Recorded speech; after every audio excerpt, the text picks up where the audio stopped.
Hello, everyone. Welcome and thank you for joining us for this episode of the Crexi Podcast, an insider's look at all things commercial real estate. Doing things a little differently this episode. We had a bit of a technical difficulty going into the recording of this one.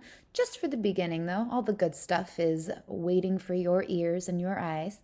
But I wanted to give our guest a proper introduction. This episode, hosted by Yannis Papadakis, Business Development Manager at Crexi, features Derrick Barker, founder and CEO of Nectar. A little bit about our guest. Derrick Barker is the co-founder and CEO of Nectar, a fintech company focused on innovative financing solutions for commercial and multifamily real estate investors. His journey in real estate began during his time at Harvard, where he started acquiring properties from his dorm room. Following graduation, Derrick joined Goldman Sachs as a bond trader, but continued to expand his real estate portfolio, primarily focused on affordable housing in Atlanta, his hometown. After 3 years at Goldman and building a portfolio of 500 units, Derrick returned to Atlanta to focus full-time on real estate, eventually growing his assets to over 4,700 units valued at $500 million. His work included revitalizing distressed neighborhoods by renovating affordable housing complexes, creating thousands of units, and enhancing community stability. In 2021, Derrick co-founded Nectar with his wife, Brittany Mosley, also a real estate investor, to help other developers who own stabilized properties to access liquidity in the form of flexible capital without having to completely refinance their senior debt. Through small balance mezzanine debt and preferred equity solutions, Nectar supports multifamily projects across the U.S., enabling developers to expand quickly while delivering stable, risk-adjusted returns for investors. Now, enjoy this conversation between Derrick and Yannis.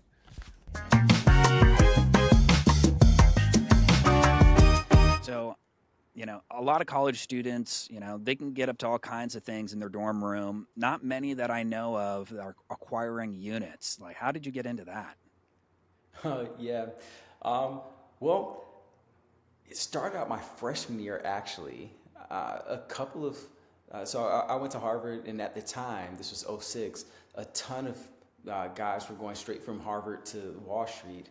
And me and my roommates are very interested, and we wanted to, figure out what everyone's doing. And, we heard that you can make a lot of money doing that. So we, tried to figure out what the opportunities were. And,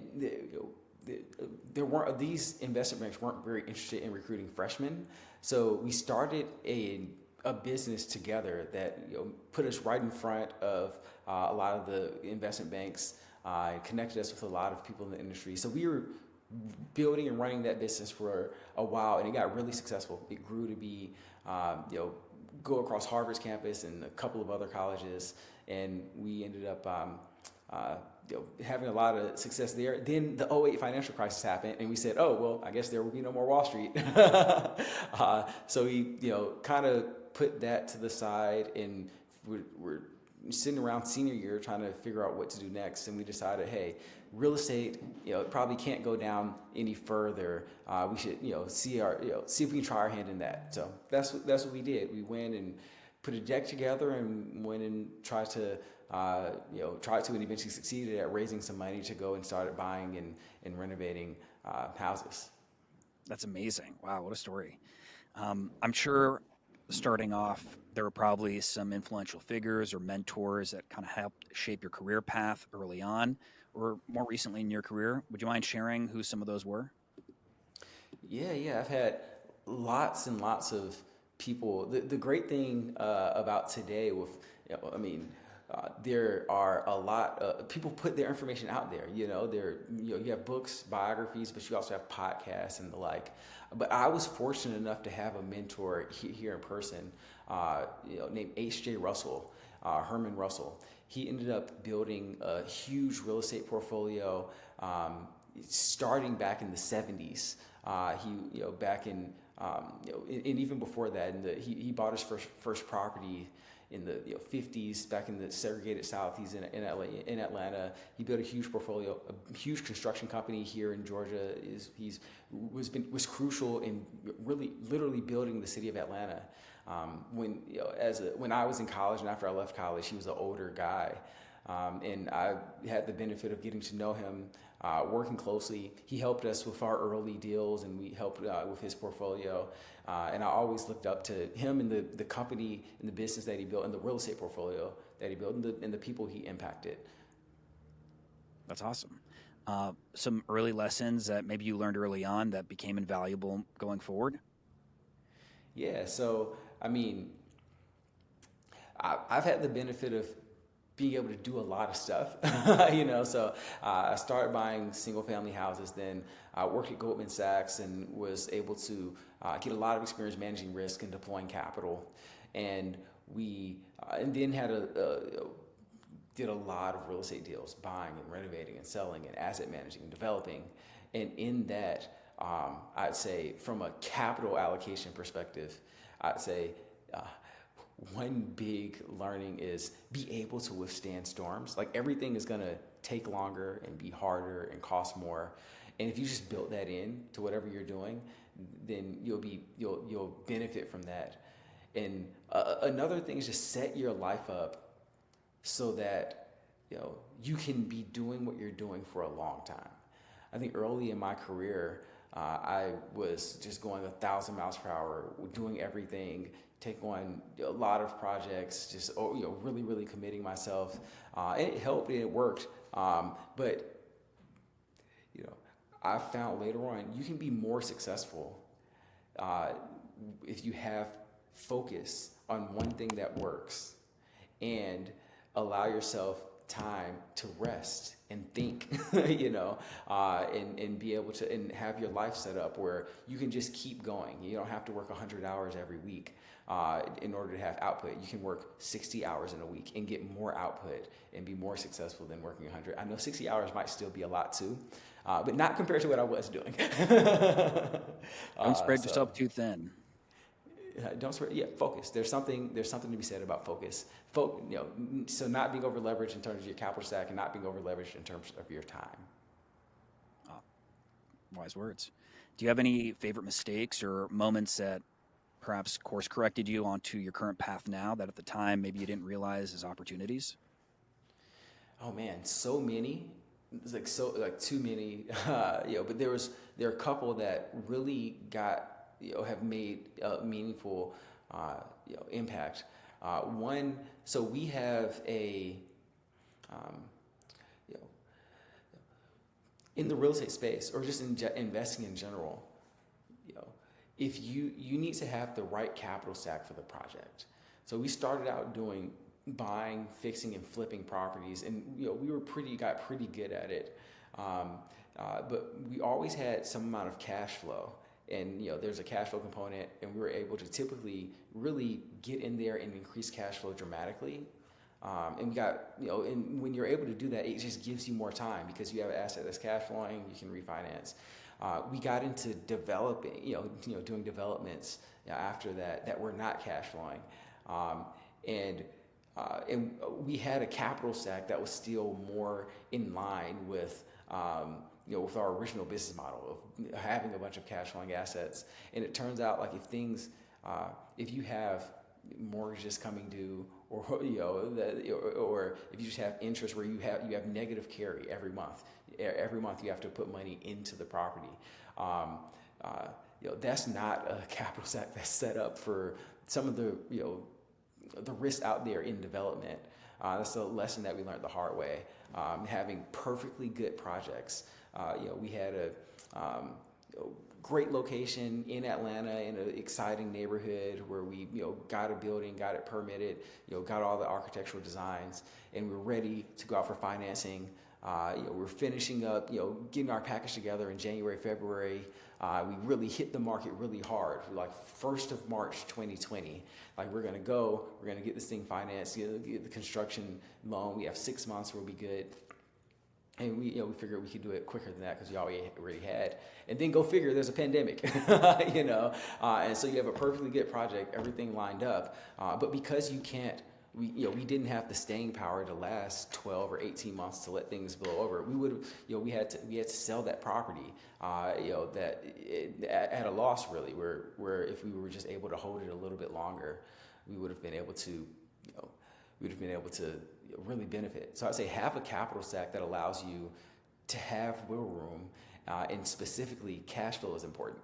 Even though you might have a perfect plan, but if you have cash flow, then you have wiggle room. So I say that really has taught me lessons that now we use every day, and is core to the business that we run now. So that's one. Learned a lot of lessons about hiring. I know a lot about hiring and how to do it and how to not do it, mostly from doing it wrong.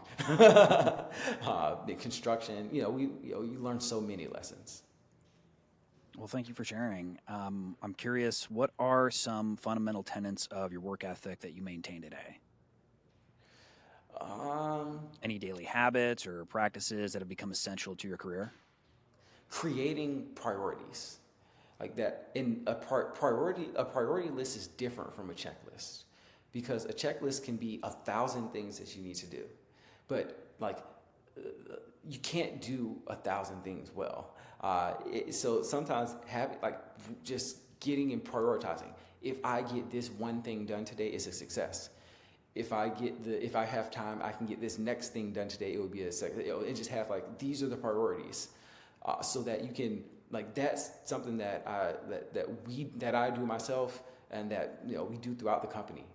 We publicly put what are our priorities for the week, and every day I can wake up and look at my priorities, and that helps. In 2024, there are distractions all over the place, and as you have a successful business, some of the distractions are real opportunities. They're good distractions, or they're real important problems that you have to figure out.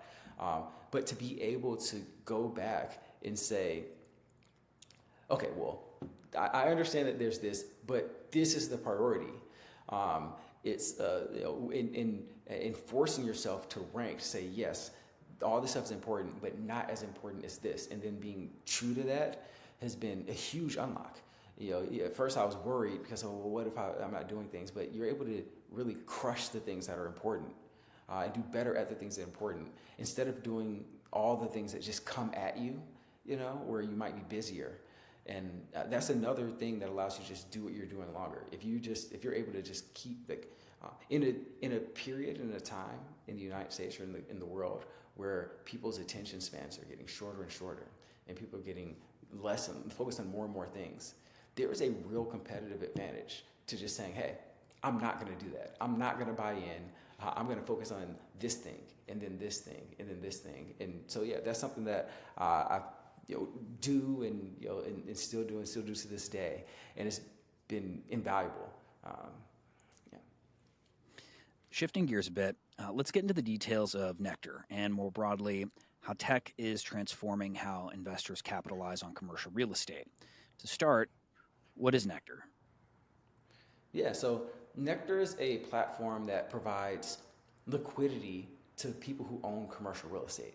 That can be, and we focus on properties that are low to moderate leverage and cash flowing. Kind of one of my lessons learned. If you are an owner with cash flowing properties, and you need to come up with $1 million or $500,000 or $3 million, you need to come up with some amount of money for to finish a renovation somewhere in your portfolio, or to buy out a partner, or for pursuit costs for another deal, or even equity for another deal, or any kind of capital gap. We provide that flexible liquidity, and we're able to, we have a process and a technology that allows us to do it pretty quickly. So we can get closed in, typically 5 to 10 business days once we have an application and all documents in. Oh, that's a fast turnaround. Yeah. Now, why start this company, and what are your goals for the next 5 to 10 years? 5 to 10 years is a long time. For why start the company? I mean, I built a real estate business with my partners, of course, in my 20s. That was very, with the goal of creating impact at scale. So when I left Goldman Sachs, I really came back to the neighborhood I grew up in Southwest Atlanta. That was really hard hit by the financial crisis. and started buying blighted apartments and renovating them and upgrading them with the goal of, hey, if I'm going to be spending my life and my soul and giving my soul to doing something, I want it to be something that's meaningful to me. And that was. And I was able to build a business doing that. And I realized that really in the real estate space, capital drives what happens on the ground.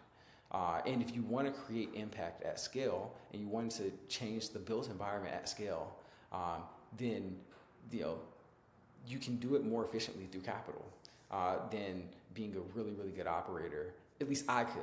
And we're still operators. We still own several properties, and I love that part of the business. But that's what and also we had a portfolio, but we were always hindered by liquidity.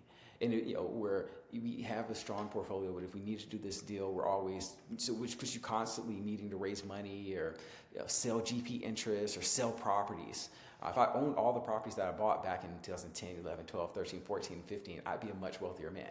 But having to sell properties to get liquidity, I just figured there has to be a better way. And so that's why we started Nectar, because 2020 came around. We really couldn't buy anymore. We after buying through for the past from 2010 all the way up, it was hard to see where prices were, and we just couldn't make the math work. So we felt like it made sense to sell into this, and we figured it was a better thing to do in the market to be able to have a bigger impact to help people continue to build and supply housing was to have a product that solved a problem that we had, which is allow people who own properties, who are good operators, help them invest in their business and invest in their growth and be able to gain additional capacity. And we do it through flexible capital, through having technology that allows us to move fast, and capital that's creative and flexible so that people can invest in themselves, invest in their business, build capacity, and continue to build the built environment that we all rely on. You found a need and filled it. That's, the basis of most every great success, right? Is solving pain points and doing it better than, what's already out there and leveraging technology to do it. I love that. That's what we're going for. I know you asked about the goals for 5-10 years. So I don't know, should we talk about that now? Yeah. No, I'd love to hear what's on the horizon. Yeah. So, as I said, 5-10 years is a long time. I'll start with 5 and 10. Honestly, at this point in my career and in life, I'm also, the lines are blurred between business and pleasure, or business and life. I've built a business, and you spend so much of your time in your life building a business that, they grow together. And I've been able to achieve a lot of business goals. And now I'm looking to build a business, to have my business goals really align with the life that I want to live. And that goes back to an original point. If you can set your life up so you can do something for a long time, then that really is a win. So for 5 years, I'd like to get, Nectar to the point where we are the go-to provider of liquidity, of flexible capital in the commercial real estate space, where we are working with top owners of commercial property, apartments. We've done apartment, self-storage, hotel, industrial, people with stabilized assets. We're their go-to provider for liquidity in a crunch. If they need some amount to buy a property or finish a renovation, that's what we're doing.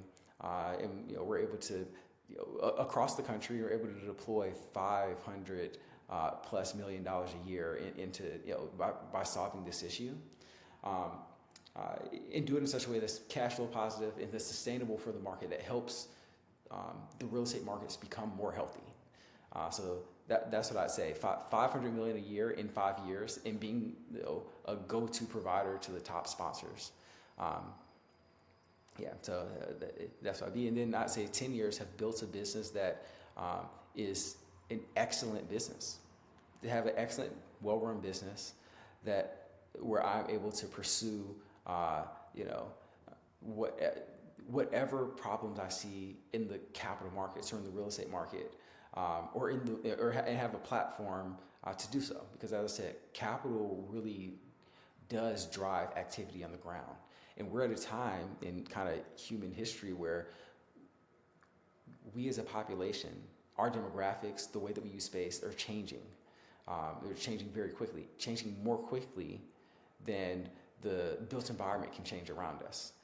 So I like to be able to have capital that's flexible enough to really push the real estate professionals to be able to be innovative and to be able to build the product that we need as a society. That's awesome and very ambitious, and I'm confident that you'll get it done.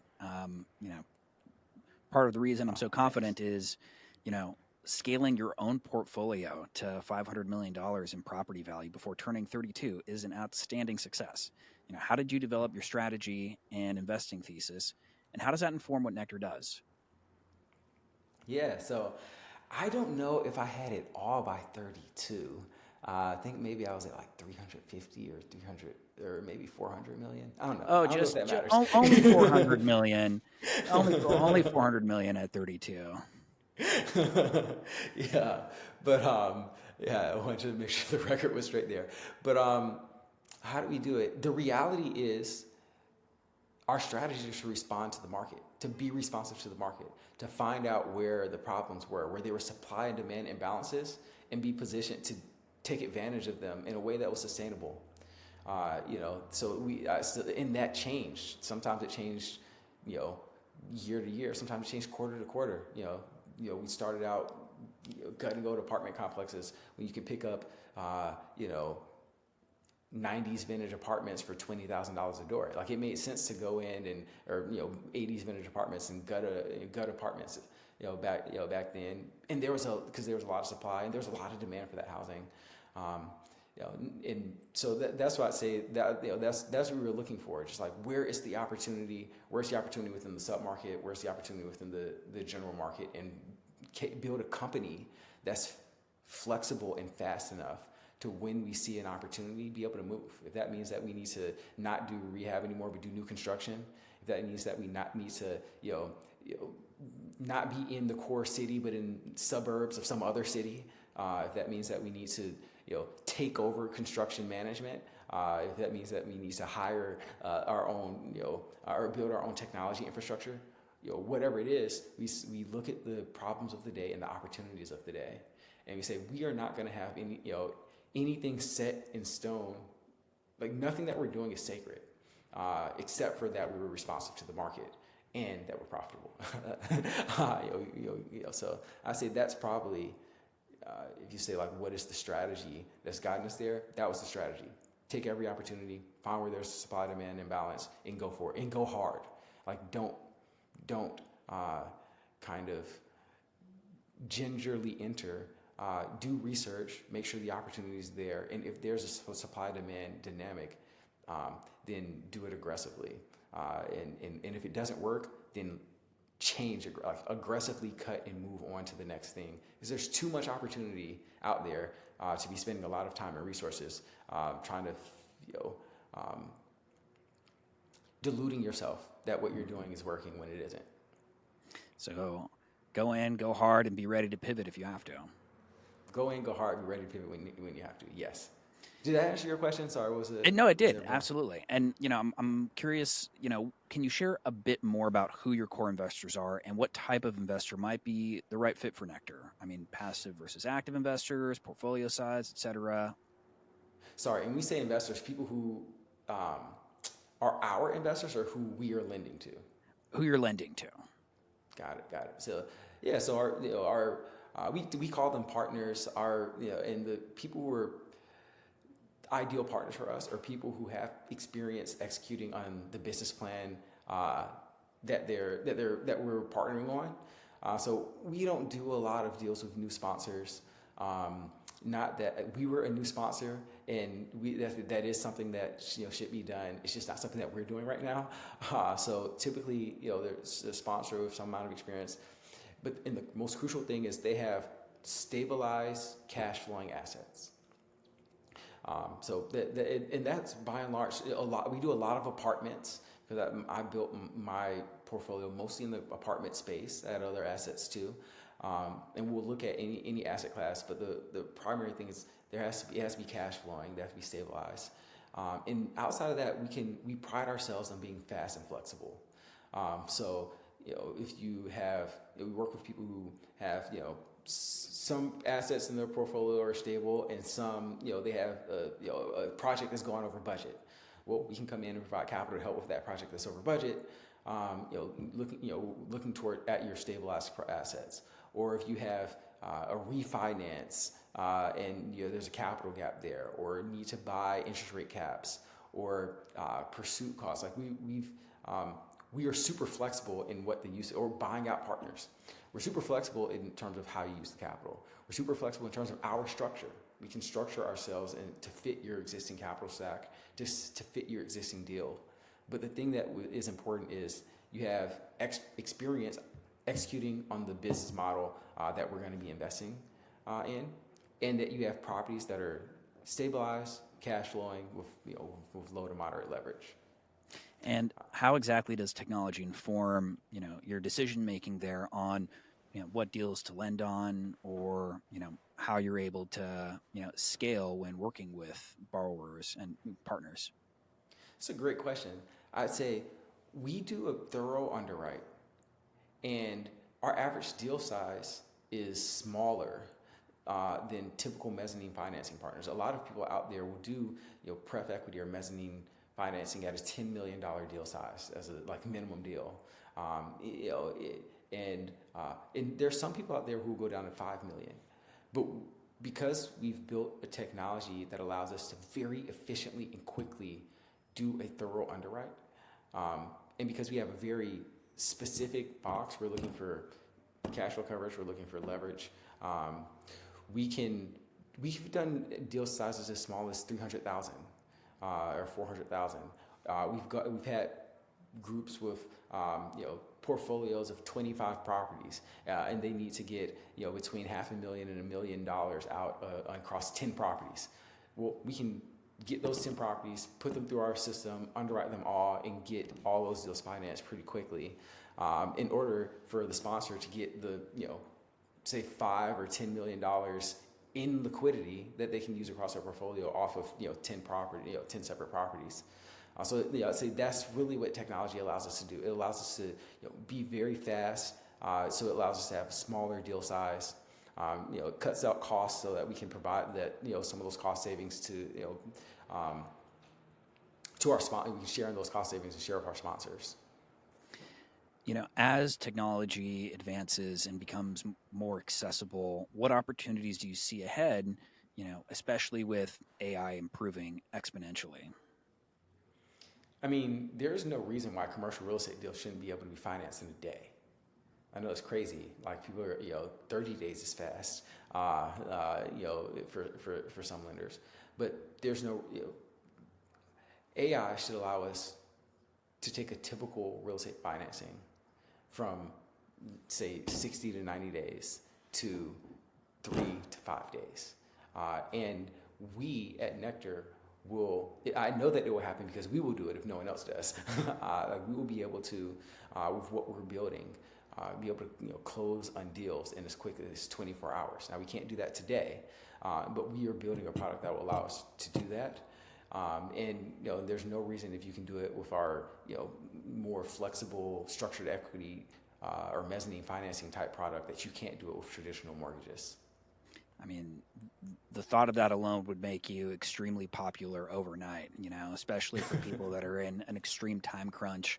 They've got a 1031 exchange, they have to close, and their traditional financing for some reason doesn't work out. And, now they've got to get it done, tomorrow or, in 2-3 days. Like, where do you go for that right now? You don't, there is nowhere to go for that right now. So yeah, I can imagine your phone blowing up if you're able to deliver that quickly. It's just unheard of right now in the industry. Well, now that's the goal. I love it. Now moving on, wanted to dive into the current state of commercial real estate, and love to get your analysis of the market as a whole and where you see opportunities. From a 30,000 foot overview, what does the current state of commercial real estate look like from both a buyer and a seller's perspective? Great. 30,000 foot. So the real estate is cyclical. The real estate market is levered, which means that it's very affected by credit cycles. We went through a cycle where we had low interest rates and quickly appreciating asset prices. That happens in credit cycles and in business cycles often. Like, this is not anything new that we're doing. Asset prices go up, debt levels go up based on those higher asset prices. And they go up because people are getting to those asset prices by putting a cap rate or a discount rate on the current cash flows. That is a very low discount rate or very low cap rate. That literally was 2021, 2021, 2022. And now we're in a period, and after those periods, you have interest rates go up. Those discount rates now don't make any sense anymore. Those discount rates have to go up because interest rates go up, and it causes prices to go down, and there needs to be a deleveraging. And like that, that happens in cycle after cycle after cycle. You can have a deleveraging multiple different ways. You can have either, people bring equity to an asset. You can have just time where the underlying cash flows can increase over time, and that way the asset value can go up and meet and make the leverage go up. Or you can have impairment where just like the loans are written down. And I imagine that we are at a period where we're going to have all of that. There are going to be people who have, and because of that, because interest rates are higher, cap rates are higher, values, are lower, whether they're happening or not. And, the people who are buying properties now, they just need lower prices for the numbers to make sense. It is literally just math. And sellers who don't have to sell, a lot of them aren't, because they want to have that time to go by and for the cash flows to support asset prices, or for interest rates to go back down. I don't think that it necessarily makes sense for interest rates to go back down. We have a strong economy. We have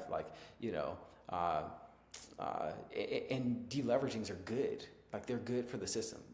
People will get hurt and uncomfortable, and that is just a part of like the business cycle. And it makes it so that you have a fresh playing field for another round of innovation and growth. And so we're in that period where there's not as much, we've gone through a period where transaction volumes have gone down because, you have sellers who don't need to sell. You have buyers who can't buy at the elevated prices with cap rates of the past. And now I think you're getting to a point where a lot of lenders are going to say, hey, we don't have forever. We're going to have to force some of this deleveraging. We haven't really seen a lot of that, but it's going to happen. That's one part of the market. Another part of the market, though, is a lot, and this is a bigger part of the market. There are a lot of property owners who have properties that they bought before this huge run-up, and they experienced a big run-up in pricing. And they didn't, take out loans at the top, so they have low leverage assets. And rents went up a lot during this period, during this inflationary period. So you have a lot of the market where you have people who have, properties that have a lot of equity in them, that are cash flowing very well, and that are honestly, in position to use the equity in their properties to help delever some of the over-leveraged properties. How do you do that? Either by refinancing your low-leveraged properties and taking that cash and using it as equity to buy these properties. So you're buying people's properties. Usually, maybe they are going to take a loss, and then bring in fresh debt, or lending to them, or providing liquidity in some way. So I think we have the makings of a healthy market, because you have a big part of the market that is healthy. The fundamentals are healthy. You have a lot of demand for space. You have a lot of supply in the market right now, because we had, when low interest rates, all these construction deals, the development deals, the numbers worked. So there were a lot of them that ended up getting financed and getting started and getting completed. So you have a lot of supply. Demand is healthy, and demand is eating through this supply. So I think we're positioned for recovery as the supply, specifically in the multifamily space, but in a lot of markets, because interest rates impacted the entire space. The supply is getting absorbed, There's not a lot of new construction. There are not a lot of new deals that are happening today because interest rates are higher. Deals are not penciling as much. So what you'll have is once this round of supply is absorbed, you'll have a dearth, of new product hitting the market, which is going to set the stage for further rent increases, further price increases, and further stability, in the market. That was a very accurate take on what everybody that takes part in the market is experiencing, seeing. I think most recently, we're starting to see more buyers, come off the fence with interest rates stepping down just a little bit, right? I know a lot of people in the market were saying, buyers and sellers, we're going to wait to see what happens after the election before we start making any decisions on, whether we're going to continue buying or going to make a selling decision. I think, everybody's kind of seeing a big uptick in activity, very recently with the election having happened and with interest rates starting to, ratchet down a little bit. So what are some different challenges that different groups, owners, operators, developers, investors face in the market today? And how do you see them overcoming these challenges? I mean, liquidity is a challenge in the market today. From the debt and equity and sell side, like liquidity right now is a challenge. Inflation is a challenge. By inflation I mean like things cost more. Insurance is higher. The mortgages are higher, wages are higher. The costs to buy for utilities and for materials are just higher than they were 3 years ago. So these are challenges that are in the market. But the biggest one is probably liquidity. Because with liquidity you can have change of hands. And how are people dealing with it? Fewer deals are getting done. That's the reality. That when there's a challenge, fewer deals get done. People are getting creative. So you have people who are getting creative, using flexible financing, like using groups like Nectar. We've done a lot of deals lately, using seller financing, things like that. People are changing their strategies, like holding longer. So that's a lot of what's going on. The people who are the most successful are just saying, "Hey, the environment is different and it's not going back." A lot of people are saying, "Hey, we are just going to have rates that are 5, 6. Like maybe the Fed funds rate doesn't really ever go back down. Maybe this is just what it is. Maybe it goes even up a little bit. Maybe mortgage rates are just going to be here in this mid single digits." Maybe even mid to high single digits range for the next 20 years. That just might be what we are. And how do I make a business plan that works in that environment? I'd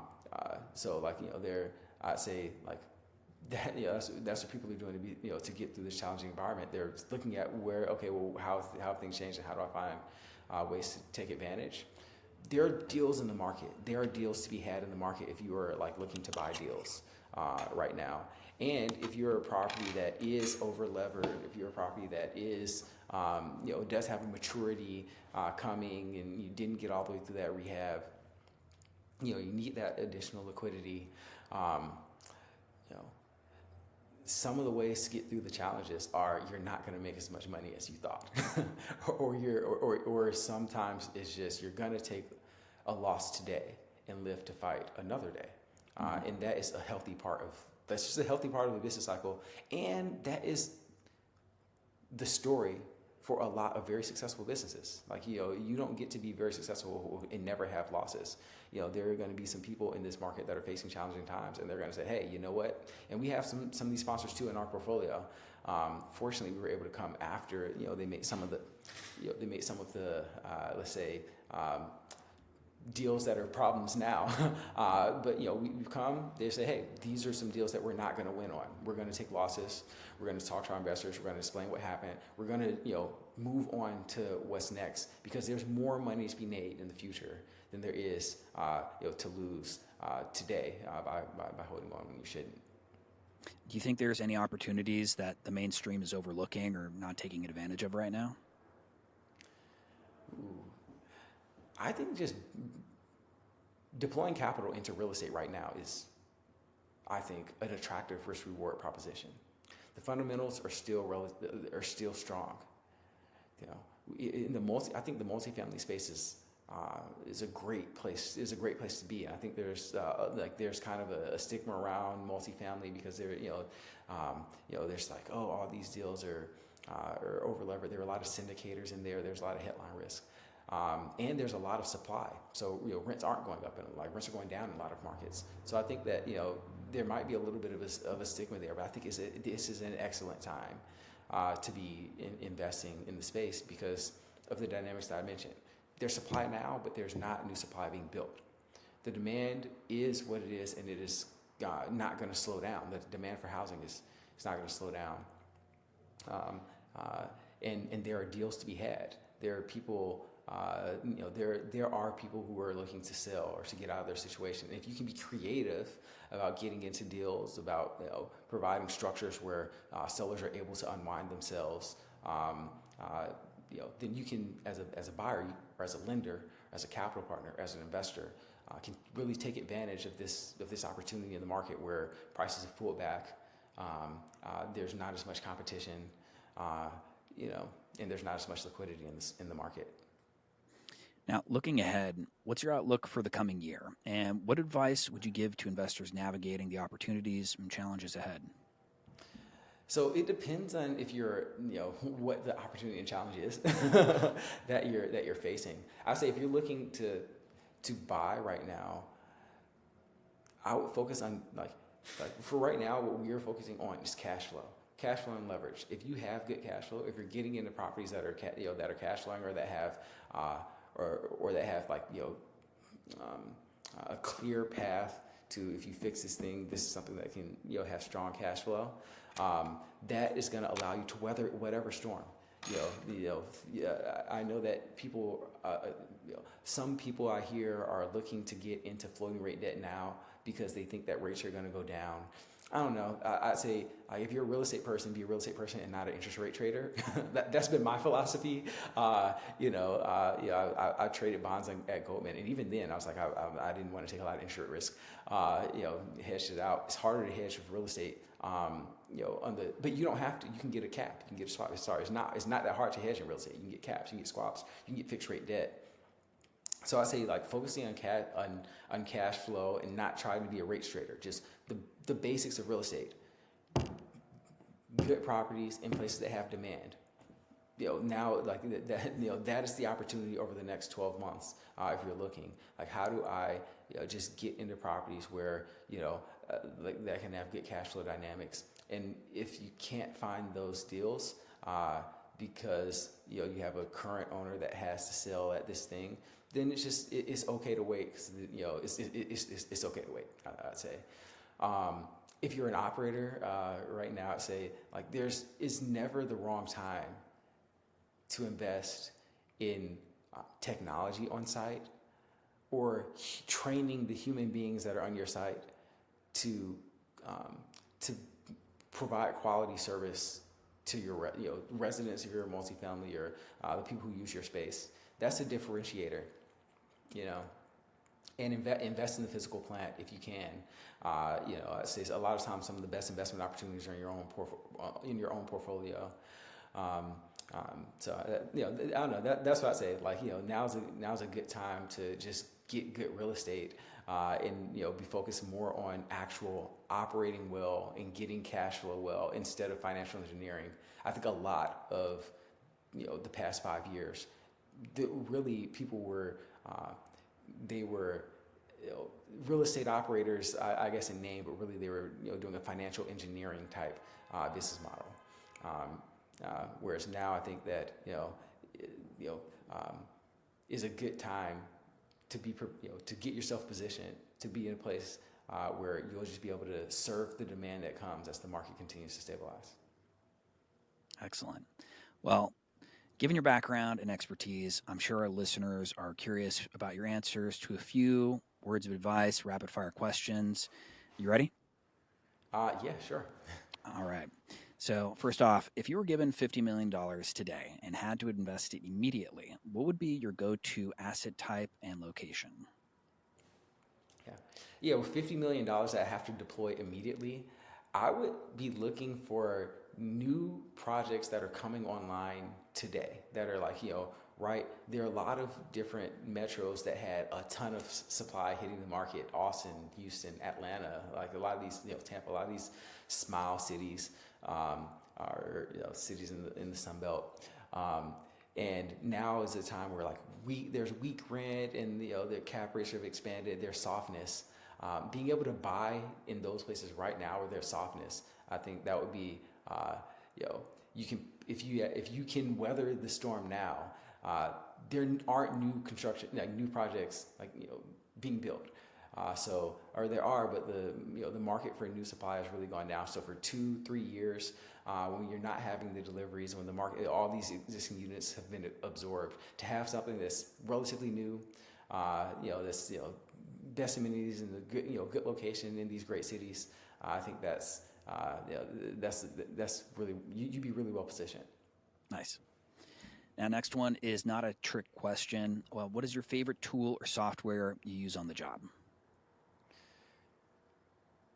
So this is not just Slack. I have a team. My team's awesome, and in Slack I can just say, "Hey, please do this," or help me. So I like that. Or Google Docs. These are not, they're not. I know it's not cool, but like Google Docs, you can just kind of like look at documents, add comments, tag people, and they can get in. And these are easy collaboration tools. I love collaboration tools. Nice. And then finally, what's the most common misconception about your job or industry? Most common misconception about my job or industry.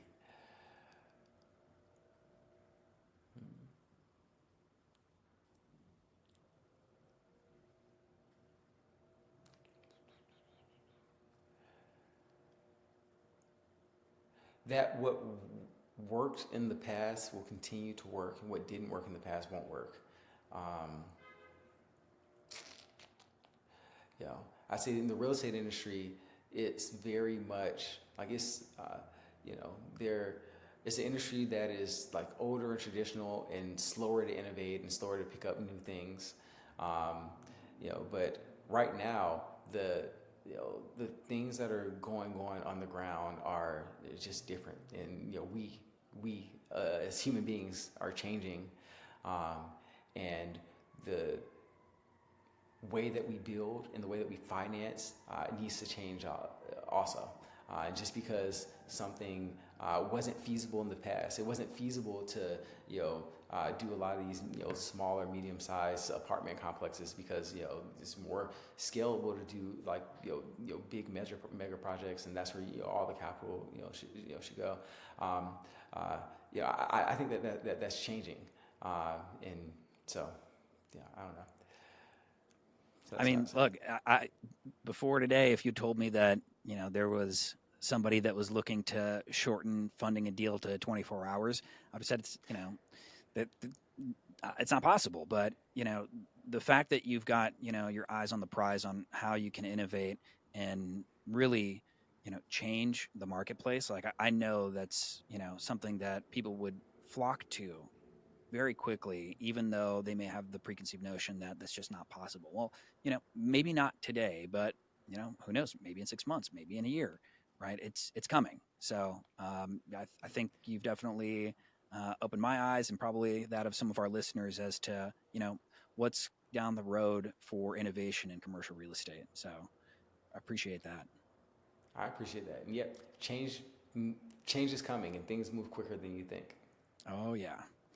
Well, I want to thank you so much for joining us and sharing your insights. I know you're very busy, and we appreciate you spending the time to sit down with us.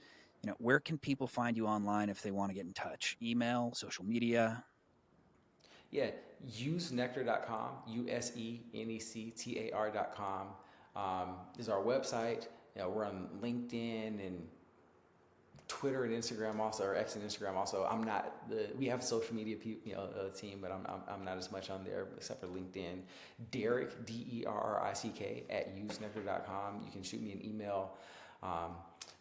And yeah, feel free to go to our website, learn more about us. If you have properties that are cash flowing, if you need liquidity and you need it quickly, it's something that we specialize in. We love doing. So would love to hear from you. Yeah, that's all I got. Well, thank you again. And thanks to everyone who tuned in today. If you enjoyed this episode, do not miss the next one. Visit crexi.com/podcast and sign up to get the next episode delivered straight to your inbox. Of course, you can also subscribe to the Crexi Podcast on your favorite podcast app and check out our YouTube channel for video recordings of each episode. Take care and be sure to tune in next time.